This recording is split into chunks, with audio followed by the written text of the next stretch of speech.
That's right, it is an Android TV box named Mecool KM8, certified by Google, meaning that it runs Android TV, giving you quite good chances to take advantage of all its features, as well as enjoy online streaming in good quality, Netflix and Amazon Prime Video, and YouTube in 4K. Let's inspect.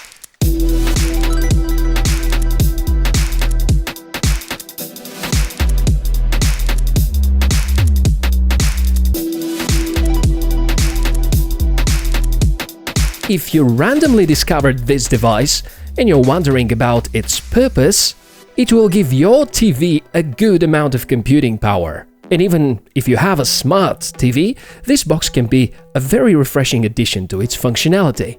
Mecool as a brand is well known for its extremely competitive pricing. The first attempts to build TV boxes were resulting in not too great build quality and just acceptable performance. And we already are unboxing the KM8 device.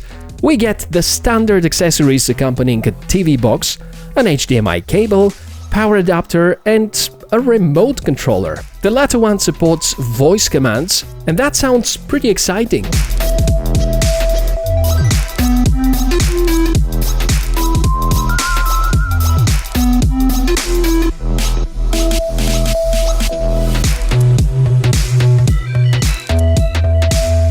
Two USB ports on the side, and none of these is USB 3 capable. On the back, AV out, securing analog connectivity to older TVs, an Ethernet port that runs on 100 megabits, and HDMI port. The AC adapter will supply enough power to even feed an external 2.5-inch HDD, so if you want to turn it into something like a Home NAS, that would do a good job.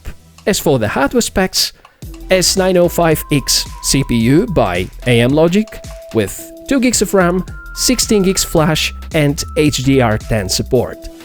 Here are a few ideas about getting the most out of your device. You may use Kodi and turn it into one of the most powerful multimedia platforms ever. Kodi is giving you almost unlimited possibilities to stream your favorite content. You may use plugins to watch online TV, to stream favorite TV shows.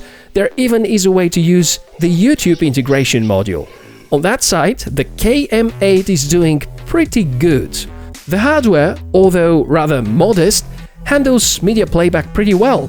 4K is excellent, with hardware encoding of both VP9 and HEVC. The VP9 is mostly famous for being used by YouTube, and high-efficiency video codec known as H.265 is slowly gaining popularity for its optimized compression algorithm compared to the traditional H.264. And it is already adopted by many devices, including action cameras. Running videos from the GoPro Hero 7 is as smooth as playback of the same file on a much more expensive computer.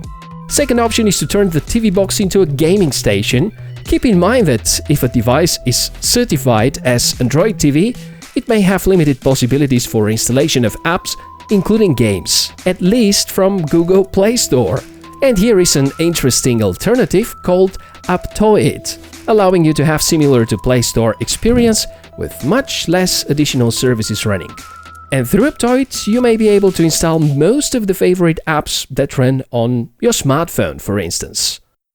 I tried a few games on the KM8, each one of them ran fine.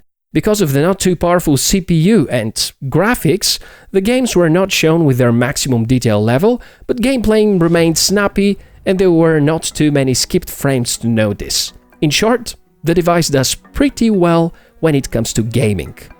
A third good idea about your TV box, you could turn it into a NAS device or file or torrent server. There are plenty of apps that will give you various configuration options. To sum up the capabilities, let's also have a look at some benchmark tests. Starting with Geekbench, this one can examine the performance and is one of the most popular apps for testing that. The result is expected for that class of CPU, and having only 2 GB of RAM will certainly make a lot of people having second thoughts, as there already are many memory-intensive apps and games. But Let's say if you don't plan to play a lot of games and you're mostly interested in watching videos, that would be enough. It is good to see the hardware acceleration of various codecs, not too fast flash storage, and you may count on around 12 gigs out of the 16 flash available. Of course, the storage is expandable via micro SD or USB-based flash or even an external hard drive. Most of the games I've tested ran just fine. I'm used to play Rio Racing 3 on a bit more powerful TV box, and the downgrade was barely noticeable. Luckily, there are now more and more Android games that support a joystick, and that makes playing a lot more fun. Like mentioned, most of the games tested ran fine and overall smooth. The trick is that you might have to install them from a different to the Play Store location. Because the device is certified by Google, 4K playback is possible even via YouTube, and that makes it one of the very few TV boxes that can do that. In fact, this one can be a good and a bit more affordable successor to the Mecool KM8 Pro L, offering the best out of the two worlds, Android TV and computing hardware good enough to satisfy gaming, great multimedia experience, or some server-like features. Given the great price of between $60 and $70, it can easily become a device preferred by the community.